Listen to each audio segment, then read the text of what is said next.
Morning, Glory America, Bonjour, Hi, Canada. I'm Hugh Hewitt, live in Studio North on Tuesday, August 20th, in the year of our Lord 2022. I am so glad that you can join me this morning.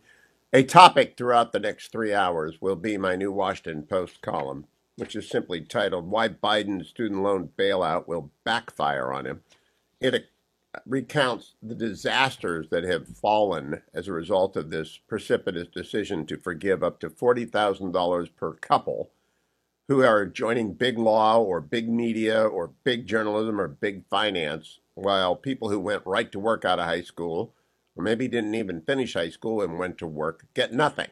And people are boiling mad about it. It's probably the most disastrous move of the Biden presidency after the collapse in the Afghanistan war.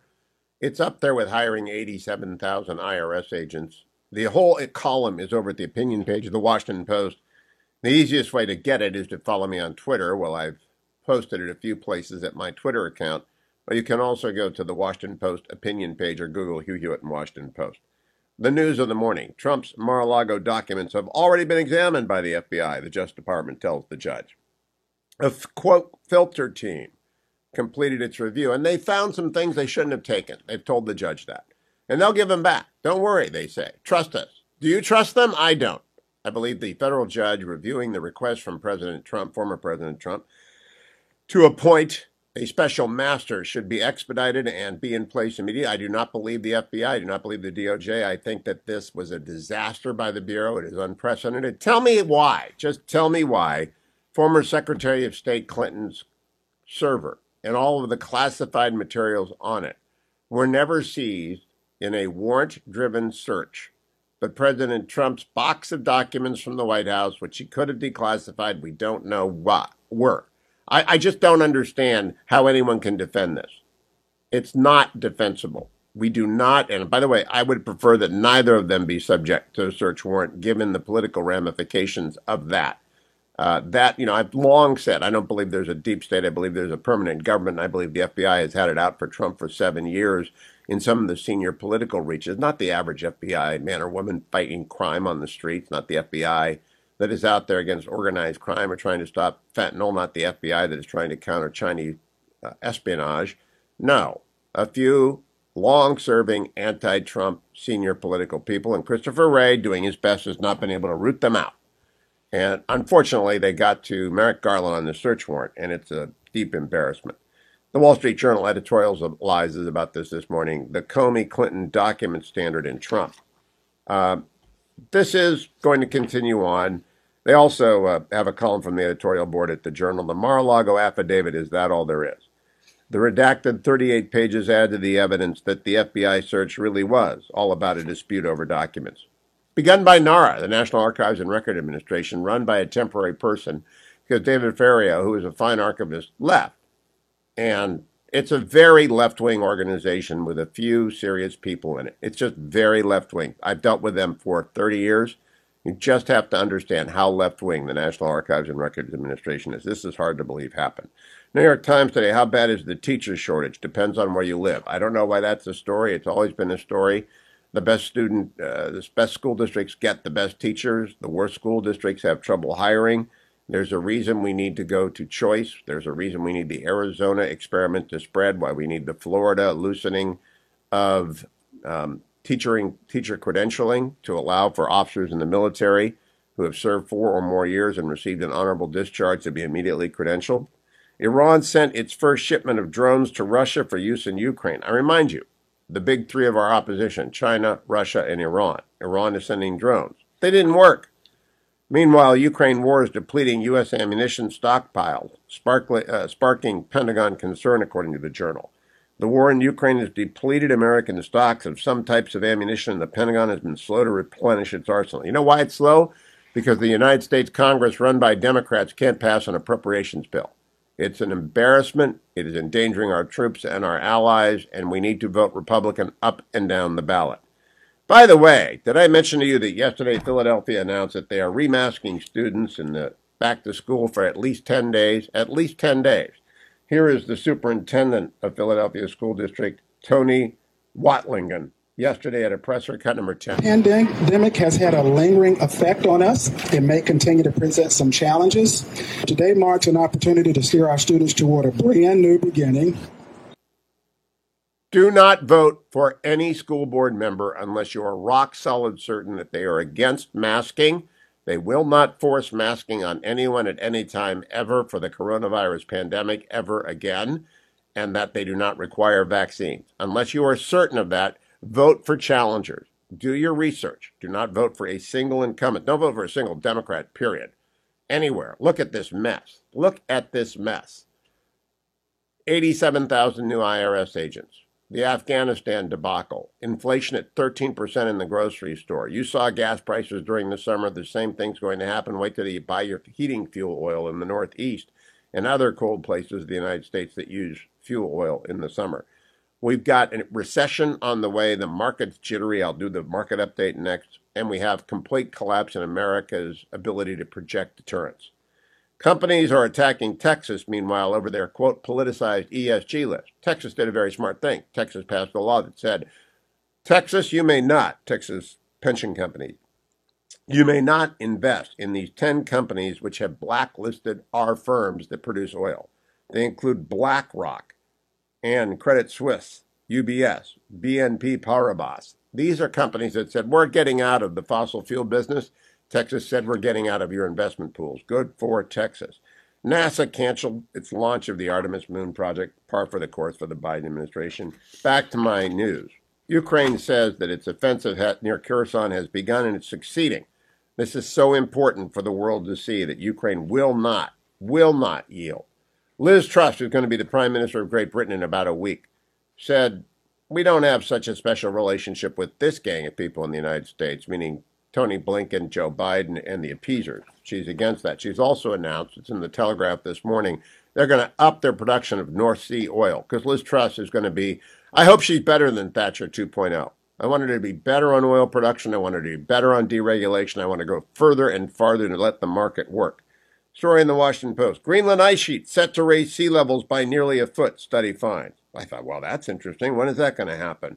By the year 2100, by the year 2100, there's a 3.3% chance of the Greenland ice sheet melting. If you want to lose sleep over that, you go right ahead. Xi Jinping's vision for tech self-reliance in China, that's not working out, but in the Financial Times, on a par with Russia's. Rise in Chinese espionage alarms Europe. They should have been alarmed a long time ago. Meanwhile, the International Monetary Fund has approved a $1 billion bailout of Pakistan. I do not know why we're bailing Pakistan out of anything, given what a crazy situation that country is in. And Olaf Scholz, the accidental chancellor in Germany, can't go anywhere without being booed. He's a socialist like Joe Biden's team in the White House are socialist, and it hasn't worked out for Germany, and it's not working out for us. Remember, my new Washington Post column, the Biden student loan bailout backfiring, is at the Washington Post. I'd love to hear from, I think it will be Elise Stefanik, but I think Elise Stefanik wants to be chairman of Education and Labor and raise her national profile. Whip is an inside game. Jim Banks of Indiana is my favorite candidate for that, and it turns out David Drucker was doing some reporting, and he finds out Jim Banks is campaigning for it. What do you say, David? Good morning. Good morning, Hugh. Yeah, I was in Iowa over the weekend, and Jim Banks was just outside of Cedar Rapids, speaking at an event for Ashley Hinson, a freshman representative from that part of the country.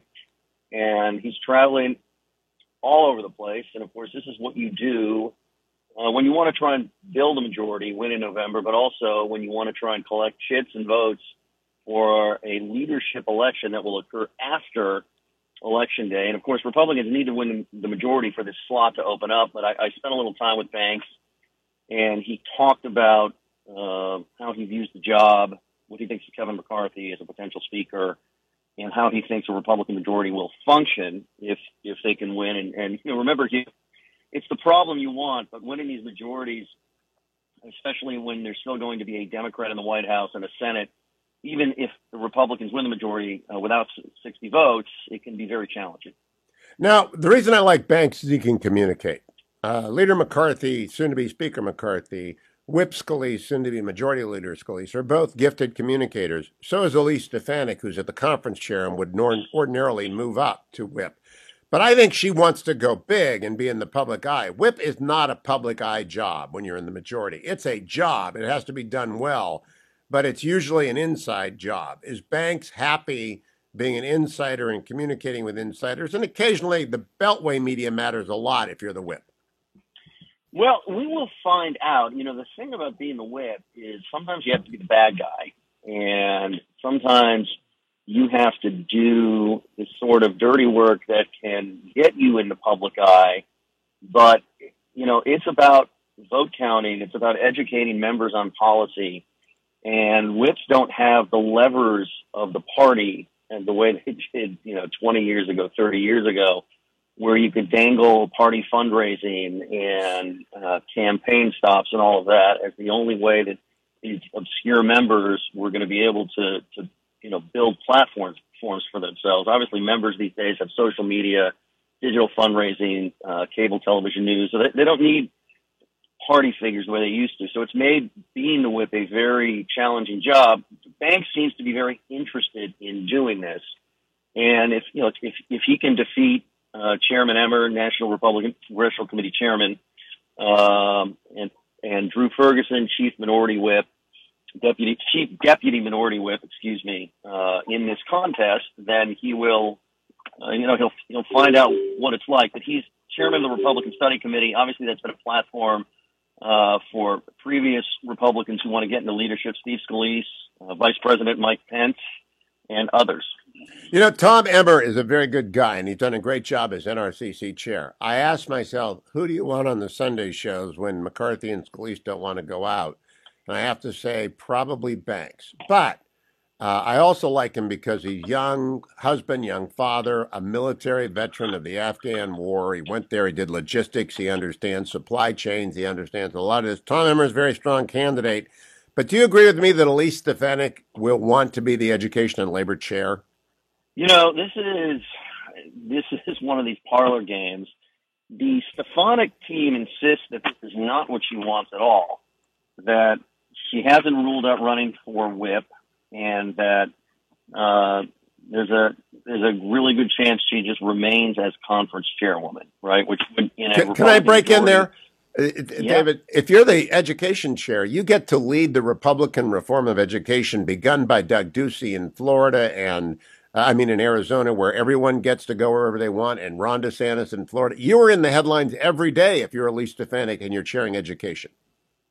I don't disagree with you. And this is a story that I have been pursuing for several weeks, because it is true that Elise Stefanik wants to up her national profile and imagines greater things for herself than, let's say, the House of Representatives, not to diminish the House. But my latest reporting is that she is lately less interested in chairing the Education and Workforce Committee and more interested in remaining in leadership in some fashion. Okay, I got to get one more quick question in, David, of you. The student loan debacle. I think it's a nightmare for Team Biden. What are you reporting? This is not your opinion. What do you hear from Democrats and Republicans about the bailout of MDs, PhDs, MBAs, et cetera? That it's a mixed bag, in that it's a high priority for the Democratic base, and Biden's big weakness lately has been the Democratic base, but that it's very problematic from a national perspective and from a 2024 perspective in the states that matter. So it cuts both ways. Maybe helps in 22 a little, could hurt a lot in 24. I think it's going to hurt Bennett, Cortez Masto, Tim Ryan, Maggie Hassan. Everyone who doesn't say stop this madness gets hurt. David M. Drucker, follow him on Twitter. Always read his columns in the Washington Examiner, one of the best reporters, and his colleague Byron York, another one up next on the Hugh Hewitt Show. Stay tuned. America, bonjour, hi, Canada. Hugh Hewitt here, live on August 30th in the year of our Lord 2022. Byron York joins me as he does most Tuesdays at this hour, for which I'm eternally grateful. Byron has been writing a lot about the Trump papers and the fiasco that has become. I also want to probe the student loan debacle that Joe Biden is now mired in. Good morning, Byron York. How are you? Good morning, Hugh. Doing well. Thank you. Let's begin with the student loan debacle. I have a column about it in the Washington Post today. When Tim Ryan, Cortez Masto, and Michael Bennet, all three Democrats, who want to be in the Senate in January of 2023 are inveighing against the loan policy. It's a fiasco. What do you make of it? How big of a damage did the Biden administration do to itself? Well, I think you have to understand it in terms simply of the Democratic base. I thought the statistics you cited about the District of Columbia, the number of the amount of student loan debt held in the District of Columbia was pretty revealing. I think this is another one of these Biden plays that goes for the Democratic base, like what he's doing at the border. I saw a report in CNN, of all places, yesterday about just how many people from what they call other countries are coming across the U.S. border, meaning people who are not from Mexico or the Northern Triangle countries. They're places all around the world. The word has gotten out that the way to enter the United States without papers and be allowed to stay is to illegally cross the U.S.-Mexico border. So Biden is doing what he's doing on the border for a reason, and I think that is to mollify, appeal to a very loud segment of his base. So I look at the loan thing as an indication of that, but it's so vastly expensive that people who are Democrats, who are from swing districts, are obviously nervous about it. So many of their voters are going to be paying for it but not benefiting from it. You know, Byron, I don't think he created any new Democrats with it. And I believe he created a lot of new Republicans with it. People who were independents, who paid off their loans, parents who worked, saved, took out second mortgages, kids who played 35 hours a week of a scholarship requirement to play sport. I just think he angered a lot of people who earned their college degrees, and he certainly angered people who bought a truck and bought some tools when they got out of school or went to the BMW school. I think it's in Montana, like one of my son's friends did, to become a BMW mechanic. It's really divisive. Well, but look at the 2020 Democratic primaries, which I think we always, anytime Biden does something, I think we need to go back and look at the 2020 primaries. Look, for example, I've just been talking about the border. In the 2020 Democratic primaries, the two candidates who made it pretty much the farthest against Biden were advocating far more student debt cancellation. Bernie Sanders just wanted to get rid of all of it, and Elizabeth Warren wanted to get rid of most of it. I think her figure was $50,000 of student loan cancellation. So if you look in the kind of weird world that is the Democratic primary, Biden is actually a kind of a moderate here. So, but he's facing pressure from these people who wanted to do even more. Now, Byron, I just want to close and then move to the Trump papers by noting, if you relieve people of up to $40,000 of debt that they're carrying right now, and it's a married couple, they're going to spend more money. That's inflationary. Lawrence Summers noted it yesterday, and it's not going to be inflationary next year. It's going to be inflationary next week. Yeah. And which, by the way, let's assume for purposes of conversation, even though it's not true, that the Inflation Reduction Act reduced inflation. This is more than negated by the student loan action. And, you hear a lot of Democrats say of Republicans, well, what's their plan for inflation? Well, the first plan for inflation is to stop doing harm. First, do no harm. And the Biden administration, from the American Rescue Plan through the, quote, Inflation Reduction Act, through this incredible unilateral executive action from the president, has kept doing harm. And I do believe Jerome Powell and the Fed had to say we're bringing pain because of this thing. Now, Byron, just take the floor and fill us in on where the Trump papers are, what you think are the political ramifications of it, and what to expect as the election season unfolds. Well, people who watch the papers are kind of excited today because there's expected to be a Justice Department filing in this case, which might say a little more about why they did what they did. But I can't exaggerate to you the level of excitement there is, again, among the kind of Democratic base, especially in the media, about this. I took a long drive yesterday and listened to a lot of CNN and MSNBC to see what they were saying about it. They were devoting entire newscasts to this. So the problem is everything that we've learned about from the search warrant and from the affidavit supporting the search warrant, none of it answers this question, which is, what are the papers about? And I think what we're seeing from people who knew Trump, saw it from Mick Mulvaney a couple of days ago, his former chief of staff, is this idea that these papers are about the Russia matter, because we don't know what the paper's about, but we do know Trump, and we do know his interests and, shall we say, his obsessions.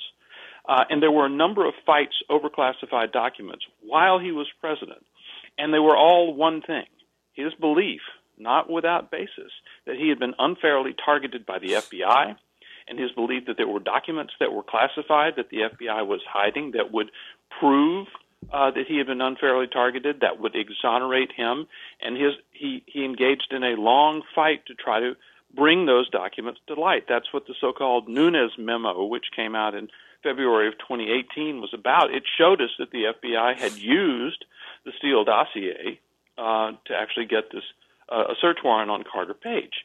So Trump wanted more and more declassification. He deputized, or he authorized then Attorney General William Barr to declassify everything in the Trump-Russia investigation, and he faced an enormous amount of resistance, didn't get a lot of that done. So more and more people, I think, who know Trump are suggesting that these documents are probably involved in the Trump-Russia investigation. And remember, go back to the Nunes memo. It was classified, and Democrats and the FBI were saying, this is terrible. This should never be exposed. It will endanger people's lives. It will expose sources and methods. These are our nation's most precious secrets. They said all of that stuff. And then the material was declassified, and it didn't damage anything except the reputation of the FBI.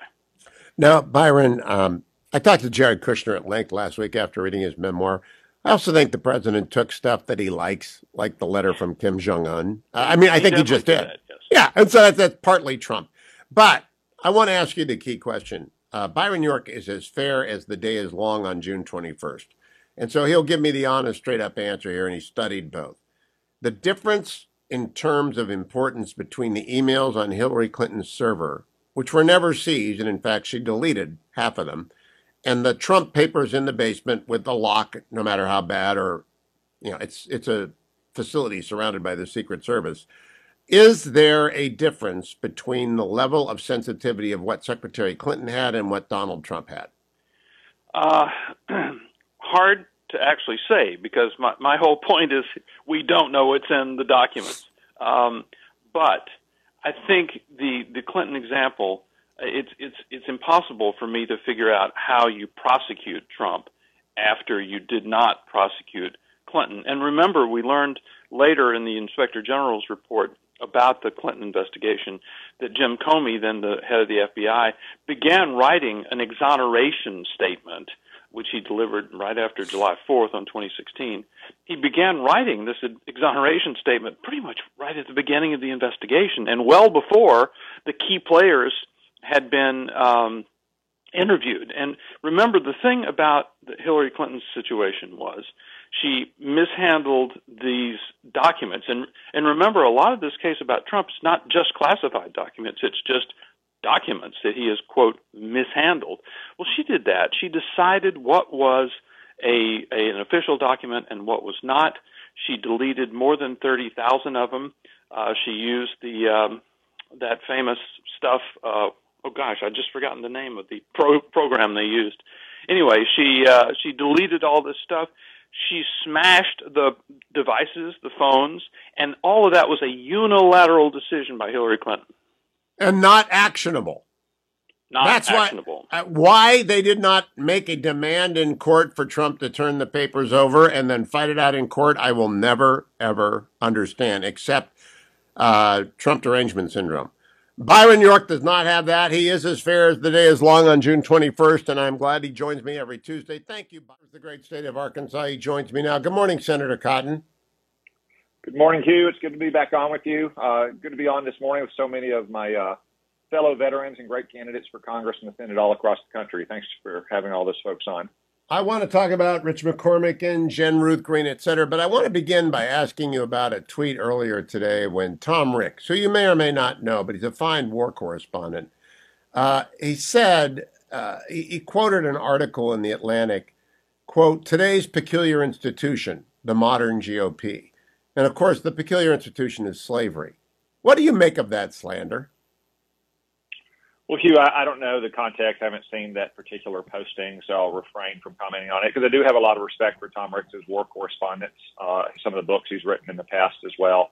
I will say this, that the folks at the Atlantic seem to have had a nervous breakdown over the last 6 years. Like so many folks in the mainstream media or the Democratic Party, they've just had a break with reality, and it caused them to say the most outlandish things. We've had some of these people in front of our committees, nominees that I worked with somewhat in my first couple of years in the Senate. I didn't agree with them on a lot of issues. I thought they were serious national security professionals, and it turns out when you look at their social media accounts during the Trump era, it's like they lost their mind. And I agree with you, and I have asked Tom to please explain because I can't believe he believes that the Republican Party is the moral equivalent of slavery, but we shall see. Senator Cotton, I have been blasting the Joe Biden bailout of degreed professionals. And I mean, you can be an MBA couple about to go to work at Bain or McKinsey or Boston Consulting Group and get a $40,000 check from the government, even as you're about to make $500,000 next year. What do you make of this crazy program? Well, Hugh, you're not the only one blasting it. Folks all across Arkansas have been blasting this to me for the last week. It's just, first off, plainly unconstitutional. The president doesn't have the power to reassign this debt from people who took it out knowingly to the American taxpayer. The law he cites is really just about specific disputes, in one-off cases, like a lawsuit, for instance. So it is unconstitutional. We should never forget that. I believe courts will strike it down eventually.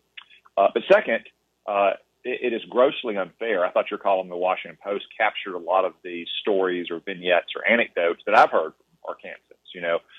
Those who didn't go to college, who went to work and then maybe started a job, built out a landscape business or a pest control business.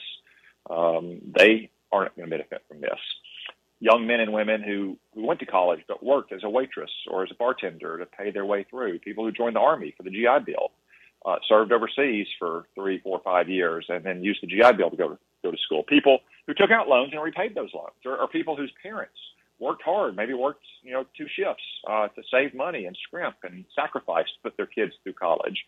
No, none of those are going to benefit from this student loan bailout.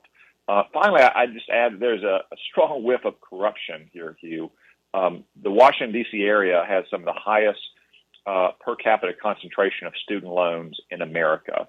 So you have a bunch of young liberal staffers who went to expensive schools that then try to be do-gooders in Congress or the Biden White House or left-wing think tanks and activist organizations. And then they're prattling on in the ears of politicians in Washington about how a student loan bailout is the most essential thing in America. When, as you say, you've got families, households that can make up to $250,000 a year, Hugh. $250,000 a year, they're going to get $40,000 of loan forgiveness, which, by the way, because of Congress, is also not going to be treated as taxable income as any other kind of loan forgiveness is. So there's a Senator, corruption in that program as well. I think it's worse than that because I read the Financial Times yesterday on the starting salaries for people who are just about to begin work at the big three, McKinsey, Bain, and the Boston Consulting Group. Each of those people who are about to start will make $250,000 in 2023. Their loans will be forgiven in 2022. So $500,000 can go to a couple of Bain consultants who are married or living together, and they will have $40,000 in debt wiped out. It is the craziest, the most inflationary, but we've heard you say that. Let me move, if I can, to the military vets we're talking to. Rich McCormick in Georgia, Jen Ruth Green in Indiana. Eli Crane in Arizona, Derek Van Orden in Wisconsin. You were kind of the first wave when you ran into Congress as a veteran of the Iraq War and the Afghanistan War. I think this is for the great good benefit of the United States. And I know you got a pack and you're out there helping these people. Do you think that the American electorate cares about service in the uniform when they vote for Congress people? Yeah, Hugh, very much so. You can tell by the number of veterans who have served in our Congress floor, have served in high-ranking positions in our government. And I think increasingly you'll see these veterans winning elections. When I was elected in 2012, I wasn't the first veteran of Afghanistan or Iraq, but we were part of a very early leading edge. You know, I was only 35, which is still a little young for Congress, and certainly young for the Senate in 2014.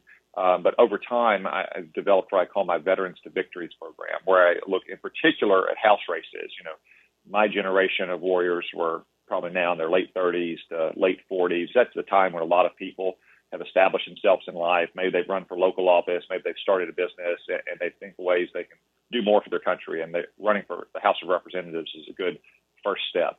So we've recruited and mentored and supported a lot of great candidates all across the country. Some of those are in Congress and making a big difference, like Matt Gallagher up in Wisconsin, and some of the ones that you just mentioned are going to be outstanding new members of Congress, like Derek Van Orden. I would say that although it's not as common yet in the Senate to have veterans of Iraq and Afghanistan, we have a great advocate for veterans up in Washington State. I know Tiffany Smiley was on your show earlier.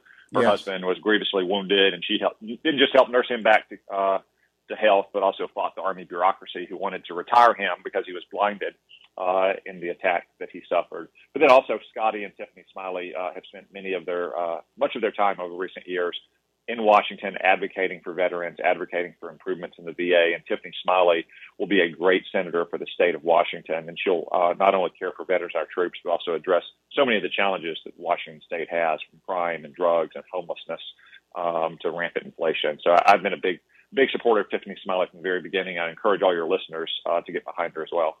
Senator Cotton, I also had Morgan Ortagus on this morning, and she's at the border with a group of a dozen candidates. I'm astonished that this is, I know it's a story on Fox News, but a lot of the country is oblivious to what has happened. It's the complete breakdown of any deterrent to crossing into the United States, and that's an incentive for the cartels and the worst human beings on the planet to abuse, rape, disfigure, sell into child slavery, thousands and thousands of children and young women, and America is not doing anything about it. Well, to be specific, Joe Biden's not doing anything about it, and I think what Americans are about to do about it is repudiate the Democrats at the election. Again, I hear about this routinely across Arkansas. We're not too far from that border, but you know, when you have 2 million illegal aliens crossing the border every year, when you have more than 100,000 overdose deaths every year, every state's a border state, and every town is a border town. And I hear it whether I'm in Arkansas, whether I'm in Minnesota, whether I'm in Pennsylvania, New Hampshire, everywhere I go, people are appalled that the Democrats have basically stopped enforcing and protecting our border. In fact, as you say, they are rewarding and encouraging people to cross the border. I remember going to the border last year at the beginning of this surge and speaking to a lot of the migrants and asking them why they were here. And, you know, they're often portrayed as people fleeing persecution and violence. Not a single one of them said they had been persecuted because of their religious beliefs or their political views. Not a single one said anything about violence. They all said something like a better job, I can get in, or just simply Biden. That's why we have this border crisis. So, Senator, let me turn to the attempt by the Blue Bubble to persuade Blue Bubble people, not just that student loan forgiveness was a good idea. It wasn't. It's a horrible idea. But also that they're not going to get wiped out. They grabbed hold of a special election in New York that they barely won. They tried to turn it into momentum. I saw a raft of stories about how the Democrats are coming back. I don't believe it. I don't believe it for a second. You're out there and you're working for Herschel, J.D. Vance, Blake Masters. You're working for Tiffany Smiley and Joe O'Dea. I know you're making visits all over the country. What do you feel about the election in November? I think we're going to win, Hugh, but we should not be complacent. You know, the Democrats do have advantages. They have a vast trove of money. They're outspending a lot of our candidates. As you say, they have the liberal media behind them, running interference for them, you know, like a flying wedge on a kickoff in football.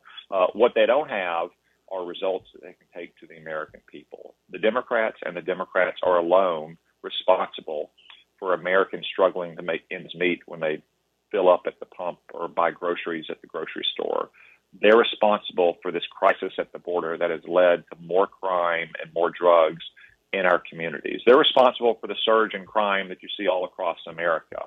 In each case, they are making life less rewarding, less safe, less prosperous for normal, hardworking Americans. We can't take that for granted, though. We have to press those points in our campaigns, and we have to explain exactly how the Democrats are responsible and what we'll do to turn things around. Last question. I think the most easy to understand thing for a voter is that their grocery bill has gone through the ceiling, 13% year over year. What they just did with the student loan forgiveness is going to increase the cost of everything. But it's groceries where the rubber meets the road. Not just gas, that's come down a little bit, but groceries have skyrocketed, Senator Cotton. What do you think candidates ought to lead with? Well, I think they ought to lead with just a complete breakdown of order and normality in the lives of Americans. And they see it everywhere. They see it at the grocery store every week when they go to the grocery store. They see it when they fill up at the gas pump. They see it when they try to take their kids to a local park and they can't do so because there's drug paraphernalia or homeless vagrants there. They read reports on neighborhood social media or see it in local news of carjackings and home break-ins in broad daylight. All of these things are sad reminders of the total breakdown of the order and normality that normal Americans should be able to expect from their government, but they haven't received it now for a year and a half from the Biden Democrats. Senator Tom Cotton, thank you for joining me. Follow him on Twitter at SEN.